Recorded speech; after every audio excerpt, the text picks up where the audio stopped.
Kwa nini tujikimbize kwa Allah? Kwa nini tukae naye mbali, wakati yeye anatangaza katika majina yake Alwadud, Alwadud, mwenye kuwapenda waja wake mapenzi ya hali ya juu. Sasa anayekupenda anakunyoshea mkono, wewe unajikimbiza. Unakimbia nini? Unakwenda wapi? Alafu cha ajabu unamkimbia ambaye huna budi, lazima utamfikia. Tujipendekeze ili aturehemu rehma zile khasa, ili awe na sisi tujisikie tuna ile niko na Allah kuweko khasa.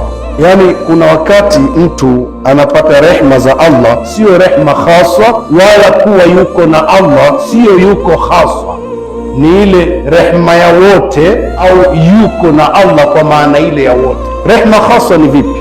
Rehma khasa ni baada ya zile rehma za watu wote. Rehma za watu wote, Allah kwa kuwa ni mlezi anawapa watu wote, mvua, jua, pumzi wanavuta wote, hata wanaomkataa wanavuta pumzi.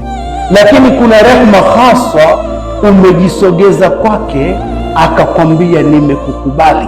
Ndugu zangu, tujipendekeze kwa Allah ili imani zetu zipande, ili mioyo yetu ikunjuke, ili mitazamo yetu ya maisha itazamo sahihi, tuijenge dunia kwa namna inayomridhisha Allah. Tukifanikiwa hivyo, tutakuwa dunia tumeijenga na imetupeleka akhera daraja za juu. Tusipojisogeza kwa Allah, tutajenga dunia kwa maana ya kutupeleka motoni. Man lazima al-istighfar, yule atakayedumu kufanya istighfar, jaala Allahu lahu min kulli hammin faraja, Allah humjalia katika kila kero anayoipata anapata faraja. Wa min kulli dhiqin makhraja, na katika kila dhiki anapata njia ya kutokea. Mungu anafanya hivyo.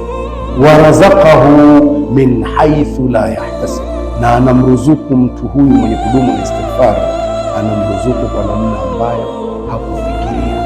Ndugu zangu, kudumu na istighfari sana, dumu kuomba msamaha sana.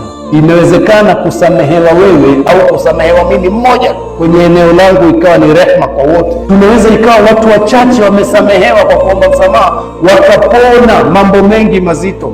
Kwa kila mmoja wetu adumu istighfar na amfundishe mwenzie na amfundishe mwenzie kwamba hatuja kuwa kamili, tumuombe Allah atusamehe. Tukiwa hivyo tutakuwa wenye kufanikiwa. Allah atujalie kuwa wenye kusikia na kufuata yale mazuri.